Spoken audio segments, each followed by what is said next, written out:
ఆఖరికి మణిపూర్ లో ఎంత మంది క్రైస్తవులను 2000 చర్చిలను ధ్వంసం చేసిన 60,000 క్రైస్తవులని నిర్వాసితులను చేసిన కనీసం అప్పుడు కూడా జగన్ రెడ్డి గారు క్రైస్తవుడు అయ్యుండి కూడా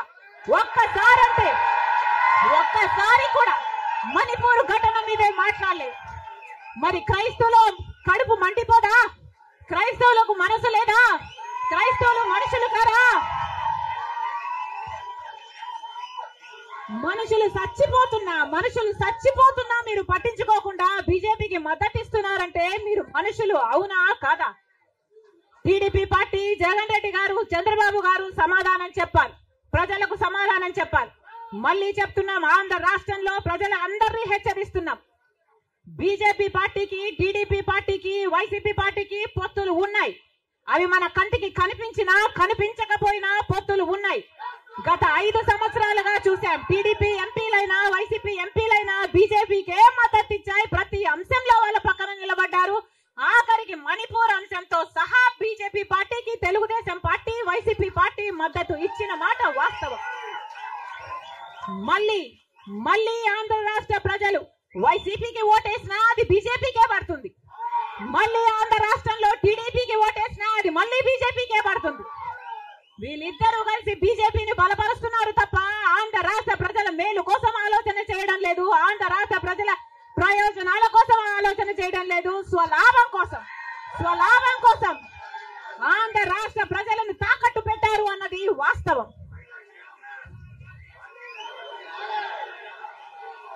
మళ్ళీ చెప్తున్నాం, రాజశేఖర్ రెడ్డి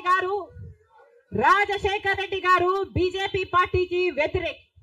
రాజశేఖర్ రెడ్డి గారు తత్వ పార్టీ కాబట్టి ఒక మతాన్ని రెచ్చగొడతారు, ఇంకో మతాన్ని అవమానిస్తారు.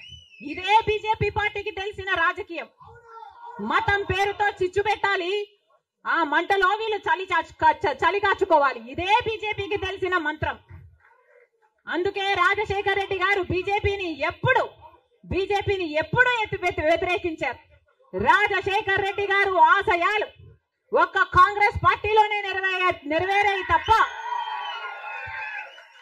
ఇక ఏ ఇతర పార్టీలోనూ కాదు.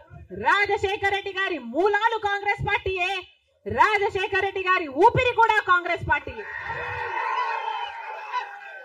మళ్ళీ చెప్తున్నాం, రాజశేఖర్ రెడ్డి గారిని ప్రేమించే నాయకులైనా, రాజశేఖర్ రెడ్డి గారిని ప్రేమించే ప్రజలైనా రాజశేఖర్ రెడ్డి గారి ఆశయాల కోసం నిలబడదాం.